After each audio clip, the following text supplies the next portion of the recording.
नमस्कार, हिंदी प्रतियोगिता के यूट्यूब चैनल में आपका स्वागत है। आज हम आपके लिए लेकर आए हैं मोस्ट इम्पोर्टेंट करंट अफेयर्स। चाहे आप किसी भी एग्ज़ाम की तैयारी कर रहे हो तो करंट अफेयर्स जो है वो अक्सर एग्ज़ाम में पूछे ही जाते हैं। तो आज जो करंट अफेयर हम आपके लिए लेकर आए हैं वो बहुत ही ज़्यादा इम्पोर्टेंट है। तो वीडियो को ध्यान से देखें और एंड तक बने रहें। और इससे पहले अगर आपने चैनल को सब्सक्राइब नहीं किया है तो चैनल को सब्सक्राइब करें। तो शुरू करते हैं। पहला प्रश्न है, 15 सितंबर 2023 को दुनिया भर में मनाए गए अंतर्राष्ट्रीय लोकतंत्र दिवस इंटरनेशनल डे ऑफ डेमोक्रेसी की थीम रखी गई है। तो सबसे पहले तो ये बात आप याद रखें कि अंतर्राष्ट्रीय लोकतंत्र दिवस जो है वो कब मनाया जाता है, तो ये मनाया जाता है 15 सितंबर को। और ये दिवस जो है प्रतिवर्ष 15 सितंबर को संयुक्त राष्ट्रीय महासभा द्वारा दुनिया भर की सरकारों के लोकतंत्र को मजबूत करने के लिए, प्रोत्साहित करने के लिए मनाया जाता है, जो समान उपचार, समावेश और भागीदारी पर बनाया गया है। और इसकी थीम जो है इस वर्ष रखी गई थी, empowering the next generation. Option number B इसका सही आंसर है। अगला प्रश्न है, कौन व्यक्ति हाल ही में मनप्रीत बोहरा के स्थान पर ऑस्ट्रेलिया में भारत के अगले उच्चायुक्त नियुक्त किए गए हैं? तो हाल ही में जो है भारतीय विदेश सेवा के वर्ष 1992 बैच के अधिकारी गोपाल वागले को जो है ऑस्ट्रेलिया में भारत का अगला उच्चायुक्त नियुक्त किया गया है। और आपको बता दें कि बागले जो है ऑस्ट्रेलिया में इस पद पर मनप्रीत बोहरा का स्थान लेंगे। और इस नियुक्ति से पहले जो है बागले श्रीलंका में भारत के उच्चायुक्त के रूप में भी कार्यरत थे। और बागले ने कोलंबो में जो है ये दायित्व मई 2020 में संभाला था। तो इसका सही आंसर है, इस प्रश्न का सही आंसर है गोपाल बागले। अगला प्रश्न है, किस व्यक्ति के जन्म दिवस पर प्रतिवर्ष पूरे भारतवर्ष में 15 सितंबर को इंजीनियर्स डे मनाया जाता है? तो हाल ही में जो है वो 15 सितंबर 2023 को पूरे भारत में डॉक्टर मोक्षगुंडम विश्वेश्वरैया के जन्मदिन पर जो है वो इंजीनियर डे मनाया गया है। तो इसका सही आंसर जो है वो ऑप्शन नंबर बी है। और ये दिवस जो है खास तौर पर देश के इंजीनियरों के प्रति सम्मान और उनके कार्य की सराहना के लिए प्रतिवर्ष 15 सितंबर को मनाया जाता है। तो ये भी याद रखें कि ये जो है 15 सितंबर को मनाया जाता है। और ये दिन हमें जो है उन इंजीनियरों की सराहना करने के लिए प्रोत्साहित करता है जो हमारी दुनिया को आकार देते हैं, अगली पीढ़ी के इंजीनियर्स को प्रेरित करते हैं और वैश्विक चुनौतियों का सामना करने में जो है इंजीनियरिंग की महत्वपूर्ण भूमिका को दर्शाते हैं। तो उन्हें जो है ये उनके सम्मान के लिए जो है ये दिन जो है मनाया जाता है, इंजीनियर्स डे। अगला प्रश्न है, प्रतिवर्ष पूरे भारत में राष्ट्रीय हिंदी दिवस किस तारीख को मनाया जाता है? तो राष्ट्रीय हिंदी दिवस जो है वो 14 सितंबर 2023 को भारतवर्ष में राष्ट्रीय हिंदी दिवस के रूप में मनाया जाता है। तो ये सभी को पता ही होगा। भारत की आज़ादी के बाद जो है देश में हिंदी के उत्थान के लिए 14 सितंबर 1949 को हिंदी को राजभाषा का दर्जा दिया गया था। और ये दिन जो है देश में हिंदी को बढ़ावा देने के लिए मनाया जाता है। और ये भी ध्यान रखें कि इसके अलावा प्रतिवर्ष 10 जनवरी को विश्व हिंदी दिवस मनाया जाता है। विश्व हिंदी दिवस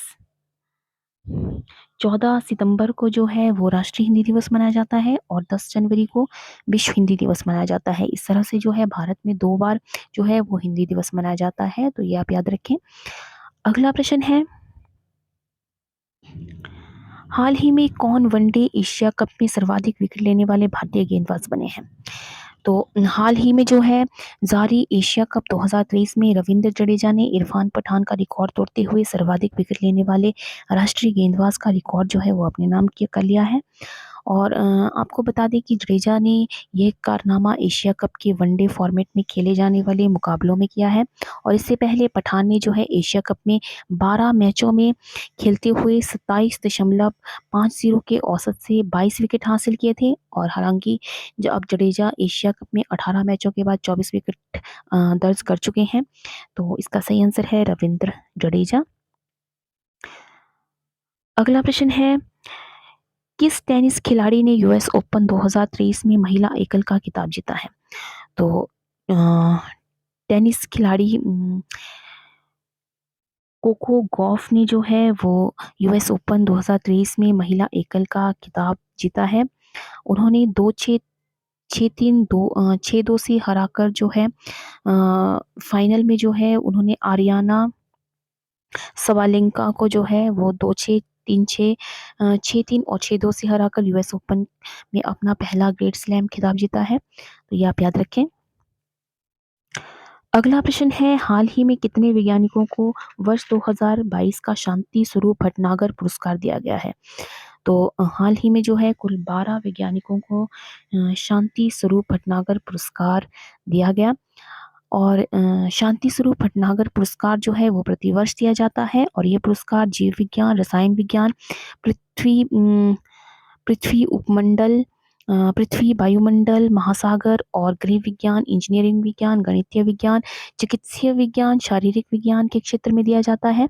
और ये पुरस्कार जो है CSIR के प्रथम एवं संस्थापक और निदेशक जो है सर शांति स्वरूप भटनागर के सम्मान में दिया जाता है।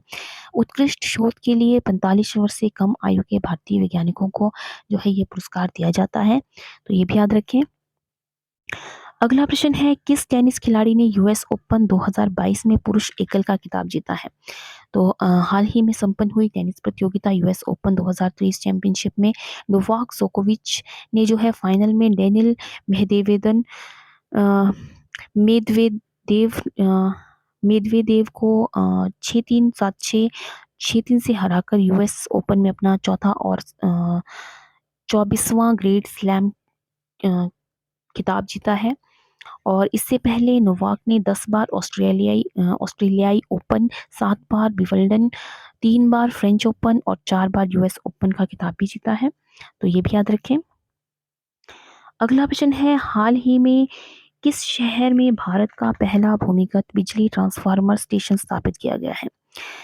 तो हाल ही में जो है वो ऊर्जा मंत्री केजे जॉर्ज ने कर्नाटक के बेंगलुरु में 15वें एवेन्यू मल्लेश्वरम में भारत के पहले भूमिगत बिजली ट्रांसफार्म स्टेशन का उद्घाटन किया है। और उम्मीद है कि इस पहल से बिजली आपूर्ति की सुरक्षा, विश्वसनीयता और गुणवत्ता की वृद्धि होगी। और ये भूमिगत परियोजना कुछ प्रमुख उद्देश्यों के साथ जो है वो शुरू की गई थी, जैसे कि विद्युत दुर्घटनाओं को रोककर सुरक्षा, वाहनों निरंतर बिजली आपूर्ति सुनिश्चित करना और पैदल यात्रियों की सुरक्षा करना आदि, ये सभी इसके अंतर्गत जो है उन्होंने शुरू किया है। तो इसका जो सही आंसर है वो है बेंगलुरु, ऑप्शन नंबर ए इसका सही आंसर है। अगला प्रश्न है, प्रतिवर्ष दुनिया भर में विश्व भौतिक चिकित्सा दिवस किस तारीख को मनाया जाता है? तो हाल ही में जो है वो 8 सितंबर 2023 को दुनिया भर में विश्व भौतिक चिकित्सा दिवस मनाया गया। तो ऑप्शन नंबर बी इसका सही आंसर है। और ये दिवस जो है प्रतिवर्ष 8 सितंबर को शरीर की कसरत को लेकर लोगों को जागरूक किया जाता है। और क्योंकि एक्सरसाइज की तरह ही शारीरिक रूप से स्वस्थ रहने के लिए जो है फिजियोथेरेपी की ज़रूरत होती है। और कई बार कुछ बीमारियों या फिर शरीर के दर्द को कम करने के लिए भी डॉक्टर जो है फिजियोथेरेपी करवाने की सलाह देते हैं। कमर दर्द, पीठ दर्द और पैरों में दर्द के लिए जो है सबसे पहले फिजियोथेरेपी की ही सलाह दी जाती है। तो इसलिए ये दिवस जो है वो मनाया जाता है, और ये मनाया जाता है 8 सितंबर को। अगला प्रश्न है, प्रतिवर्ष दुनिया भर में अंतर्राष्ट्रीय साक्षरता दिवस किस तारीख को मनाया जाता है? तो हाल ही में जो है वो 8 सितंबर 2023 को दुनिया भर में अंतर्राष्ट्रीय साक्षरता दिवस मनाया गया है। और इस दिवस को प्रतिवर्ष 8 सितंबर को ही मनाया जाता है। और इस साल जो है इस दिवस की जो थीम थी वो रखी गई थी, promoting literacy for a world in transition, building the foundation for sustainable and peaceful societies, जो है इसकी थीम रखी गई थी। तो ये भी याद रखें। और 8 सितंबर को जो है ये मनाया जाता है।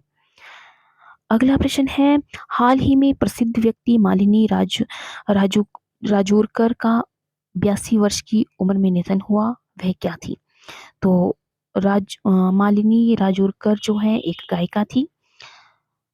हिंदुस्तानी शास्त्रीय गायिका मालिनी राजूकर का जो है वो आयु संबंधी समस्याओं के कारण जो है वो 82 वर्ष की उम्र में निधन हो गया था और वे जो है ग्वालियर घराने से संबंधित थी, जिन्होंने संगीत नाटक अकादमी पुरस्कार से सम्मानित किया गया है। जहाँ उन्होंने अपने प्रारंभिक वर्ष बिताए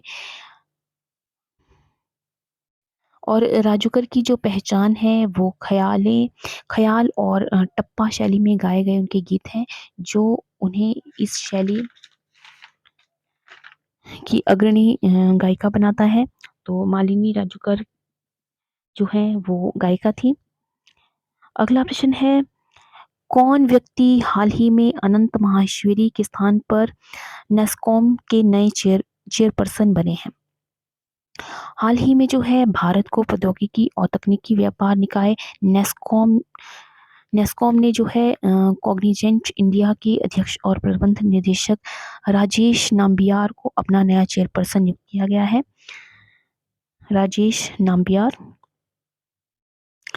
और आपको बता दें कि राजेश यहाँ इस पद पर माइक्रोसॉफ्ट इंडिया के पूर्व अध्यक्ष अनंत माहेश्वरी की जगह लेंगे और इससे पहले माहेश्वरी को इस पद पर टाटा कंसल्टेंसी सर्विसेज की president business and technology services Krishnan Ramanujan के स्थान पर नियुक्त किया गया है। तो ऑप्शन नंबर सी इसका सही आंसर है, राजेश नाम्बियार। अगला प्रश्न है, किसी वर्ष 2023 के doctor BG Patel memorial award से सम्मानित किया गया है? तो हाल ही में Tata Institute of Social Sciences में School of Management and Labour Studies के डीन के रूप में जो है कार्यरत प्रोफेसर सत्यजीत मजूमदार को doctor BG Patel memorial award 2023 से सम्मानित किया गया है और इनको ये पुरस्कार देश में उद्यमिता को बढ़ावा देने और मजबूत करने में उनके उत्कृष्ट योगदान के लिए उन्हें उद्यमिता प्रशिक्षण शिक्षक और सलाहकार की श्रेणी में मिला है। तो ऑप्शन नंबर बी इसका सही आंसर है, सत्यजीत मजूमदार। अगला प्रश्न है, हाल ही में किस सुंदरी ने मिस इंटरनेशनल इंडिया 2023 का खिताब जीता है? तो हाल ही में जो है राजस्थान के उदयपुर में रहने वाली परवीना अंजना ने मिस इंटरनेशनल इंडिया 2023 का खिताब अपने नाम किया है। तो परवीना अंजना इसका सही आंसर है। और आपको बता दें कि परवीना अब अक्टूबर में जापान में होने वाले शो में भारत का प्रतिनिधित्व करेंगी और पूरे भारत में चयनित 16 लड़कियों ने इस प्रतिस्पर्धा में भाग लिया था, जिसमें जो है परवीना ने जीत हासिल की है। और प्रवीणा जो है महिला सशक्तिकरण की एक मजबूत समर्थक है और लैंगिक समानता और शिक्षा जैसे प्रमुख विषय के बारे में जागरूकता बढ़ाने के लिए जो है अपने मंच का उपयोग करने के बारे में उत्साहित है। तो ऑप्शन नंबर ए इसका सही आंसर है, प्रवीणा अंजना। अगला प्रश्न है, प्रतिवर्ष 5 सितंबर को दुनिया भर में अंतर्राष्ट्रीय चैरिटी दिवस किनकी पुण्यतिथि पर मनाया जाता है? तो हाल ही में जो है 5 सितंबर 2023 को दुनिया भर में अंतर्राष्ट्रीय चैरिटी दिवस मनाया गया है और इस दिवस को प्रतिवर्ष 5 सितंबर को मनाने का उद्देश्य लोगों में जागरूकता पैदा करना और स्थानीय, राष्ट्रीय, क्षेत्रीय तथा अंतर्राष्ट्रीय स्तर पर व्यक्तियों धर्मार्थ परोपकारी तथा अंतर्राष्ट्रीय स्तर पर व्यक्तियों धर्मार्थ परोपकारी और स्वैच्छिक संगठनों को दुनिया भर में दान संबंधी गतिविधियों के लिए एक साझा मंच प्रदान करना है। और ये भी ध्यान रखें कि संयुक्त राष्ट्र ने मदर टेरेसा की पुण्यतिथि 5 सितंबर को अंतर्राष्ट्रीय चैरिटी दिवस घोषित किया था। तो ऑप्शन नंबर 20 का सही आंसर है। तो अंतर्राष्ट्रीय चैरिटी दिवस जो है वो मदर टेरेसा की पुण्यतिथि पर मनाया जाता है 5 सितंबर, ये भी याद रखें 5 सितंबर। अगला प्रश्न है, हाल ही में किस फुटबॉल टीम ने डूरंड कप 2023 का खिताब जीता है? तो हाल ही में डूरंड कप 2023 के फाइनल मुकाबले में मोहन बागान सुपर जोपेट ने कोलकाता के सॉल्ट लेक स्टेडियम में ईस्ट बंगाल को 1-0 से हराकर खिताब अपने नाम किया है। और आपको बता दें कि इसी के साथ ही मोहन बागान डूरंड कप इतिहास में 17 खिताब जीतने वाले पहली टीम बन गई है। इसके बाद 16 किताबों के साथ ईस्ट बंगाल डुरंड कप में दूसरी सबसे सफल टीम है। इससे पहले मोहन बगान का पिछला डुरंड कप खिताब साल 2000 में आया था। तो ऑप्शन नंबर डी इसका सही आंसर है, मोहन बगान एसजी। अगला प्रश्न है, प्रतिवर्ष 5 सितंबर को भारत में शिक्षक दिवस किस महापुरुष की जयंती पर मनाया जाता है? तो हाल ही में जो है 5 सितंबर 2023 को पूरे भारत में देश के पूर्व राष्ट्रपति डॉक्टर सर्वपल्ली राधाकृष्णन की जयंती के मौके पर शिक्षक दिवस मनाया गया है। और आपको बता दें कि सर्वपल्ली राधाकृष्णन विद्यार्थियों के प्रिय शिक्षक थे। और उनके विषय में जो है एक छोटी सी कहानी भी है कि एक बार इनके शिष्यों ने इनका जन्मदिन मनाने की अनुमति मांगी थी। तो उन्होंने कहा कि अगर मेरे जन्मदिन को ऐसे ना मनाकर शिक्षक के योगदान और सम्मान दिवस के रूप में मनाया जाए तो मुझे ज़्यादा अच्छा लगेगा। तो इसलिए जो है 5 सितंबर को शिक्षक दिवस के रूप में जो है उनका जन्मदिन मनाया जाता है। तो ऑप्शन नंबर सी इसका सही आंसर है, डॉक्टर सर्वपल्ली राधाकृष्णन।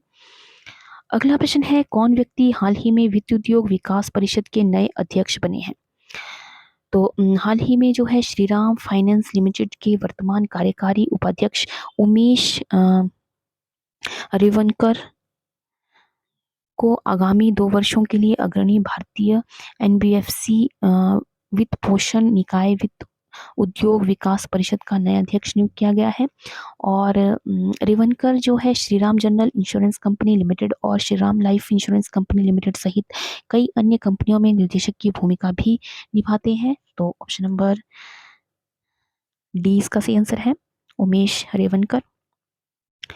अगला प्रश्न है, कौन व्यक्ति हाल ही में पत्र सूचना कार्यालय के नए प्रधान निर्देशक बने हैं? तो नवीन हाल ही में जो है भारतीय सूचना सेवा के 1989 बैच के वरिष्ठ अधिकारियों में श्री मनीष देसाई जो है ने पत्र सूचना कार्यालय में नए प्रधान महानिदेशक का पद संभाला है। और आपको बता दें कि इन्होंने यहाँ पर इस पद पर राजेश मल्होत्रा को स्थान लिया है। इससे पहले वे केंद्रीय ब्यूरो के महानिदेशक भारतीय जनसंचार संस्थान के एडिशनल डीजी आदि का कार्यभार भी देसाई ने संभाला है। तो ऑप्शन नंबर डी इसका सही आंसर है, मनीष देसाई। तो ये थे आज के मोस्ट इम्पॉर्टेंट करंट अफेयर्स। तो आई होप आपको ये वीडियो पसंद आया हो, तो वीडियो को लाइक करें और ज़्यादा से ज़्यादा शेयर करें। तो आज की वीडियो में बस इतना ही। मिलते हैं एक नई वीडियो में कुछ नए प्रश्नों के साथ। तब तक के लिए जय हिंद, जय भारत।